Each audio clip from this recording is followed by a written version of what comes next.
Hello guys, welcome to my channel Magical Science. Most importantly, happy Uttarayan to you all.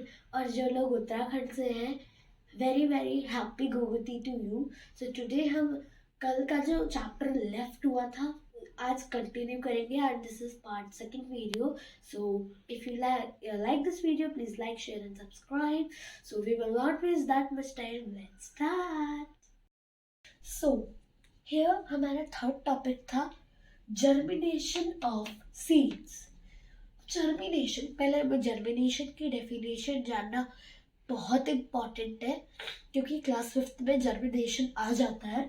The growth of a baby plant embryo कहलाता है, वो हमने कल पढ़ा था. बेबी प्लांट की growth within a seed के अंदर टू फॉर्म अ सीडलिंग.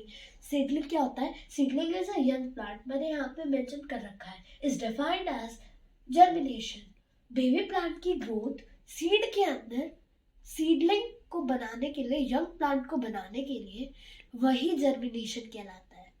और ये मैंने यहाँ पे मेंशन कर रखा है कुछ पॉइंट्स जर्मिनेशन से related. Germination seed breathes, the germinating seed breathes in oxygen gas present in the air. Germinating जो seed होती है वो ऑक्सीजन ब्रीथ करती है, मतलब उससे ऑक्सीजन चाहिए होता है ब्रीथ करने के लिए. ऑक्सीजन क्या है? गैस प्रेजेंट इन एयर जो हम लेते हैं. Second, water makes the seed coat making it for the plantlet to come out. Water makes the seed coat softer आना चाहिए था, sorry for this mistake, making it easy for the plantlet. Water क्या करता है? Seed coat को सॉफ्टेंस करता है, making it easy plantlet को सीड से बाहर आने के लिए. Sunlight provides the warmth for the cells of the seed during germination to make them active. तो सनलाइट क्या प्रोवाइड करता है? वार्मथ. जैसे कि सर्दियों में धूप चाहिए ना, वैसे ही एक सीड को एक अच्छी कंडीशन में ग्रो करने के लिए सनलाइट चाहिए. फॉर द सेल्स क्या होते हैं? रिमोट वाले cells fundamental units of life होते हैं जो हमारी बॉडी में रहते हैं, वैसे सीड में भी रहते हैं. Cells of the seed during germination to make them active. Seed के सेल्स को एक्टिव बनाती है सनलाइट. डिस्पर्सल ऑफ सीड्स हम अभी डिस्कस कर रहे हैं. डिस्पर्सल ऑफ सीड्स की डेफिनेशन यहाँ दे रखी है. The scattering of seeds away from the mother plant is called as dispersal of seeds. Scattering मतलब बिखर जाना. The scattering of seeds away, seed का बिखरना मदर प्लांट से दूर जाना. अवे फ्रॉम, अवे लिखा हुआ था दूर जाना, is called as dispersal of seeds. Seeds are usually dispersed by the following. Seeds इन 4 फैक्टर्स से क्या होते हैं? डिस्पर्स होते हैं. By wind, by water, by animals, by explosion. Explosion मतलब बर्स्ट होके, तो हम अभी बाद में डिस्कस करेंगे. सो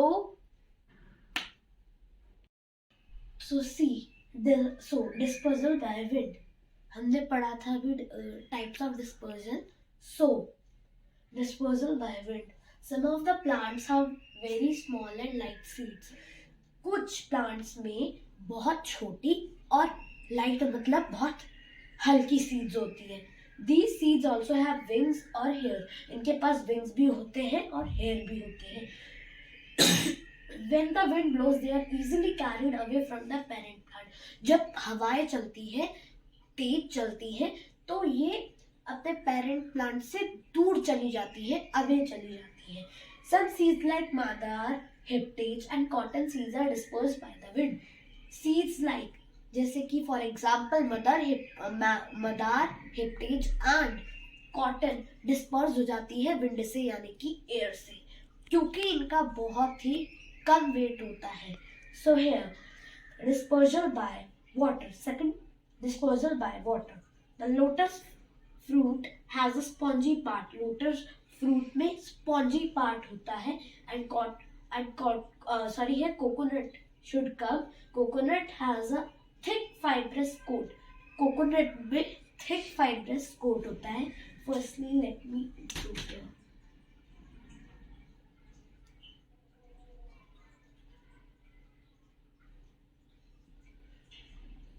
Yes, so coconut has a thick fibrous coat. Coconut में थिक पतला fibrous coat होता है which enable them to float on water, जो उन्हें वाटर में फ्लोट करने के लिए देता है.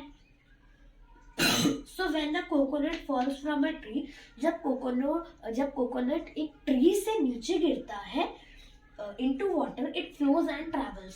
वो float मतलब कि स्विम करने लगता है, मतलब कि पानी के ऊपर रहता है और वो ट्रैवल करता है. Travel the water waves to far off places. Far off मतलब बहुत दूर दूर प्लेसेस तक ट्रैवल करता है. Third, dispersal by explosion. Explosion मतलब बर्स्ट होना. Some fruits burst upon or explode when. कुछ फ्रूट्स burst upon होते हैं या explode होते हैं, burst होते हैं. They become dry. Dry बन जाते हैं. The force of explosion helps the seed to scatter away. जो force of explosion ये seed को scatter करता है, मतलब दूर ले जाता है mother parent plant से.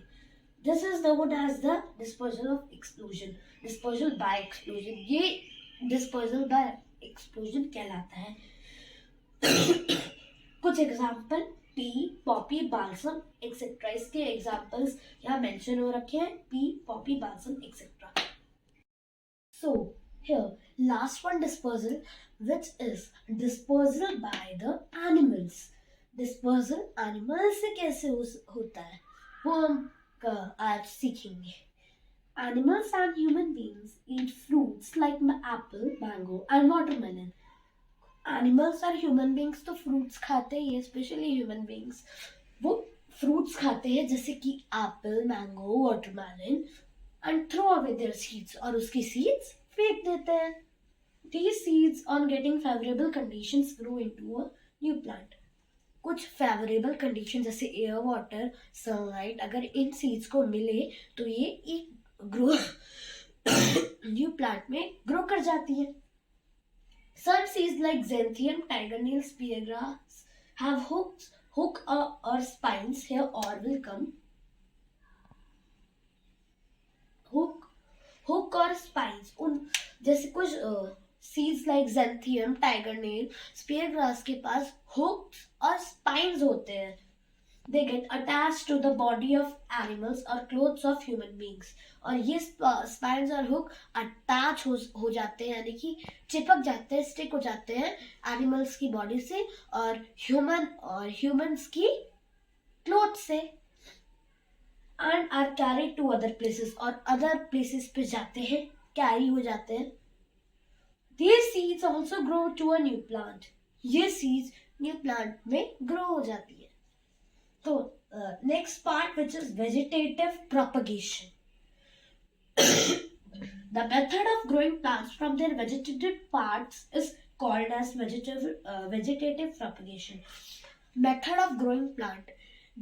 Method of growing plant from their vegetative parts means that अगर कोई प्लांट ग्रो हो रहा है उनके वेजिटेटिव पार्ट से, उनके ऊन पार्ट से, जैसे लीव्स हो गया, रूट हो गया, वो वेजिटेटिव प्रोपगेशन कहलाती है. So here examples I am giving. New plants from roots, carrots and dahlia etcetera. New plants from root से कैरेट और दहीलिया ग्रो हो जाते हैं. New plants from underground stem, onion and ginger etcetera. Third, new plant from stem, rose and hibiscus etc. New plants from leaves, bryophyllum etc. Bryophyllum एक plant होता है जो leave से ग्रो हो जाता है.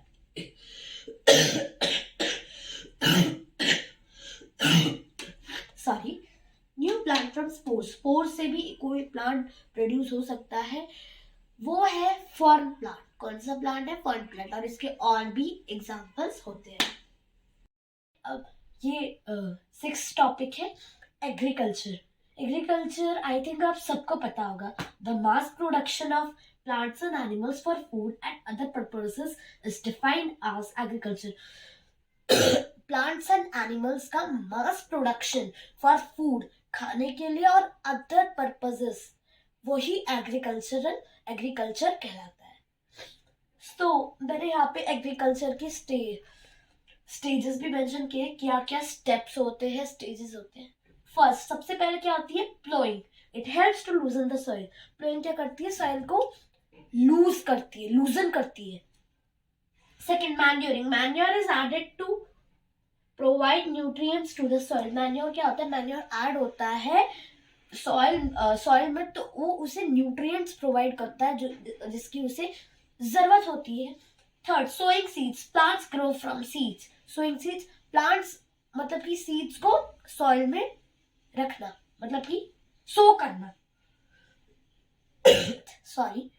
Fourth, irrigation. It supply sufficient water to the plants. Irrigation क्या करता है? वाटर सप्लाई करता है प्लांट्स को. Then spraying pesticides. It kills the pest and protects the plants.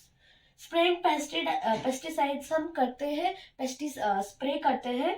It kills the pest. Pest मतलब कि जर्म्स, कीड़े मकोड़े, और प्लांट्स को प्रोटेक्ट करता है. हार्वेस्टिंग.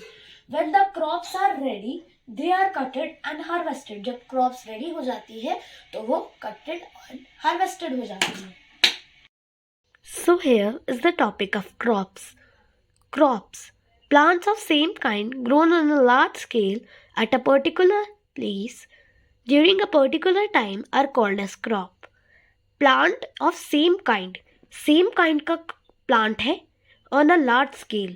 grow होते हैं एक large scale पे और एक particular place पे और एक particular time पे are called as crops.